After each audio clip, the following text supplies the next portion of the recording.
আসসালামু আলাইকুম। আশা করছি সবাই খুব ভালো আছেন আল্লাহর রহমতে। আলহামদুলিল্লাহ আমি খুব ভালো আছি। আমার আজকের এই ভিডিওটা গত ঈদের অর্থাৎ ঈদুল ফিতরের আগের ঈদ উপলক্ষে বাড়িতে যাওয়ার সময় এই ভিডিওটা করেছিলাম। বাড়িতে যাওয়ার আগের দিন আমি হাতে মেহেদি দিচ্ছিলাম। আমার ছোট বোন আমাকে মেহেদি দিয়ে দিচ্ছিল, সেটা ভিডিও করছিলাম আর কিছু ছবিও তুলেছি, সেটাই এই ভিডিওটাতে আমি সংযুক্ত করে দিলাম। আমি সব সময়ই আমার ছোট দুই বোনের হাতে মেহেদি পরতে খুব পছন্দ করি, আর তারা খুব সুন্দর করে মেহেদি দিতে পারে। আমার খুব ভালো লাগে তাদের হাতে মেহেদি পরতে। যেহেতু আমি মেহেদি দিতে পারি না নিজে নিজে, তাই সবসময়ই আমি তাদেরই শরণাপন্ন হয়ে থাকি মেহেদি দেওয়ার জন্য। আর সে কিন্তু আমার দুই হাতের চারদিকেই মেহেদি লাগিয়ে দিয়েছিল। আর বাড়িতে যাওয়ার জন্য বিভিন্ন জিনিস নিয়েছি। সেখানে হচ্ছে আমার দুইটা ঘিয়ের অর্ডার ছিল, সেগুলো নিয়ে নিয়েছি। গাড়ি চলে এসেছে আর আমরা উঠে গেলাম গাড়িতে। আর এখানে আমার সাথে একই গাড়িতে আমার শ্বশুর এবং আমার বড় জাও যাবেন। মূলত আমার শ্বশুর আমাদেরকে নিয়ে যাচ্ছেন একসাথে। তো উঠে আবার রাতে দেওয়া মেহেদিগুলো আমি একটু ভিডিও করছিলাম। বেশ কালার কিন্তু চলে এসেছে মেহেদির। আর আমি আমার হাজব্যান্ডের জন্য একটা গাছ কিনেছিলাম, হাজারি গোলাপ। সে গতবার আসার সময়, মানে যেবার যাচ্ছিলাম তার আগে আসার সময় আমাকে বলেছিল তার জন্য একটা হাজারি গোলাপ নেওয়ার জন্য, সেটাই নিয়েছি। মোটামুটি কম দামি ছিল, খুব বেশি দাম ছিল না। আর এই তো আমার যা এবং আমার শ্বশুরও উঠে গিয়েছেন গাড়িতে। এরপর আমাদের হচ্ছে বাড়ির পথে যাত্রা শুরু। বাড়ি যেহেতু অনেক দূরেই, সেহেতু আমি মোট ভিডিওর অনেকটুকুই কিন্তু আপনাদের সাথে শেয়ার করার চেষ্টা করব। আশেপাশের বিভিন্ন ধরনের বিভিন্ন জায়গাগুলো আমি একটু একটু হলেও চেষ্টা করব শেয়ার করার। এখান থেকে কিন্তু চট্টগ্রাম থেকে কক্সবাজার যাওয়ার যে ট্রেনটা যায়, সেই রাস্তাটা কিন্তু এখান থেকে দেখা যায়। আমার এই ভিডিওটাতে কিন্তু কিছুটা হলেও দেখতে পাচ্ছেন এখন।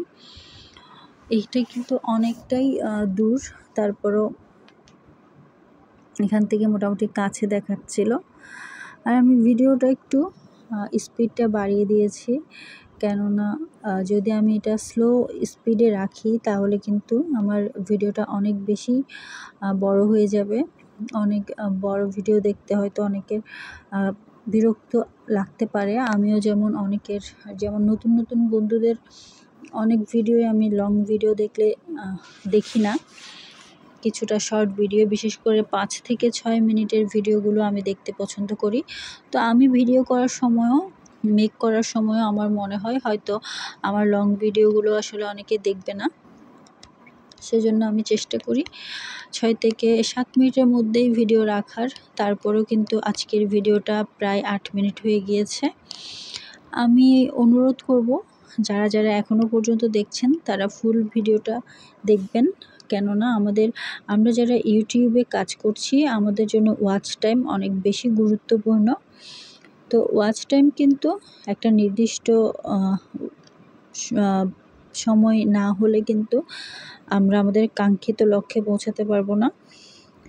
তো এই তো দেখতে দেখতে বড় রাস্তা থেকে ছোট রাস্তায় চলে এসেছি এবং কিছুক্ষণ পরেই কিন্তু বাড়িতে পৌঁছে যাব। এগুলো হচ্ছে চকরিয়ার ভেতরের যে রাস্তা, সেই রাস্তাটা দিয়ে এখন যাচ্ছি। এই মুহূর্তে কাঁকারা বলে একটা জায়গা, সেখানে রয়েছি। আর কাঁকারা থেকে কিন্তু খুব বেশি দূরে না আমার শ্বশুর বাড়ি, তো সেখানেই যাচ্ছিলাম। আশেপাশে গ্রামগুলো ঘরগুলো দেখলেই বুঝতে পারবেন এখানে যেমন মধ্যবিত্ত এবং নিম্নবিত্ত রয়েছে তেমনই কিন্তু উচ্চ মধ্যবিত্তদেরও ঘরবাড়ি এখানে আশেপাশে দেখতে পারবেন। আর বেশ কিছুটা রাস্তায় কিন্তু এখানে বেশ ভালোই কাজ করেছে তৎকালীন উপজেলা চেয়ারম্যান। বেশ উন্নত রাস্তাঘাট দেখে কিন্তু সেটা বোঝা যায় বেশ কিছু জায়গায়, তবে বেশ কিছু জায়গায় কিন্তু অনুন্নতই আছে এখনও।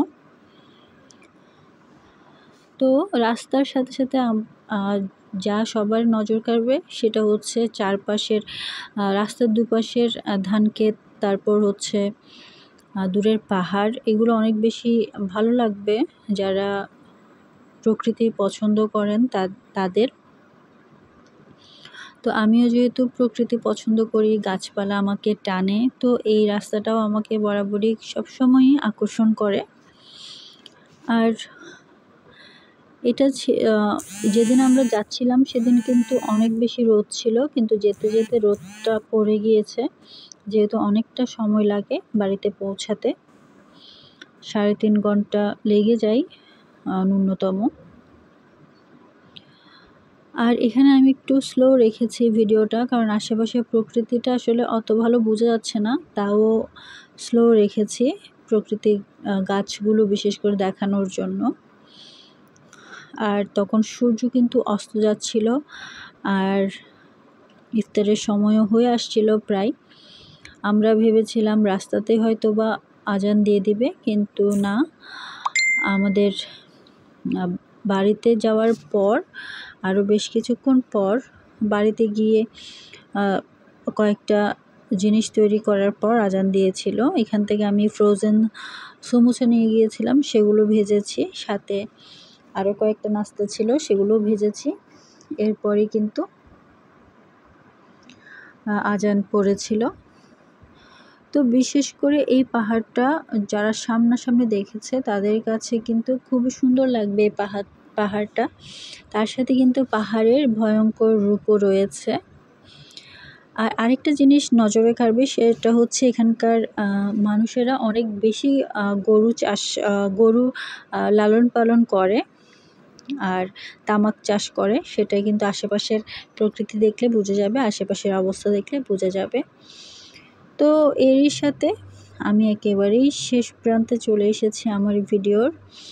আশা করছি আজকের আমার এই ভিডিওটা আপনাদের ভালো লেগেছে, যদিও অনেক দিন পরে দিয়েছি ভিডিওটা, আরও আগে দেওয়ার দরকার ছিল। তো আপনারা সবাই আমার জন্য অনেক বেশি দোয়া করবেন, আপনাদের জন্য অনেক বেশি দোয়া থাকলো। আশা করছি আপনাদের সামনের সময়গুলো অনেক ভালো কাটবে, আমার সামনের সময়টাও যেন ভালো কাটে, দোয়া করবেন। আল্লাহ হাফেজ।